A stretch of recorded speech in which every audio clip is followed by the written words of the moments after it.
фунийки от кадеив и крем от шамфастък. Като за начало ще трябва да се снабдите с такива метални фунийки от магазините за домашни потреби или да си направите сами от домакинско фолио. Суров пресен кадеив, който е на конци, смесваме с разтопено масло, така че да стане лепкаво и по-лесно да можем да навием фунийките.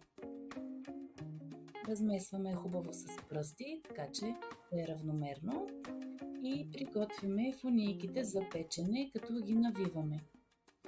Печем на 180 градуса до зачервяване, а през това време можем да направим крема от маскарпоне и шамфастък, като можем да добавим и 1-2 лъжици кисело мляко, ако е много гъст, като търсим тази консистенция кадифена и плътна.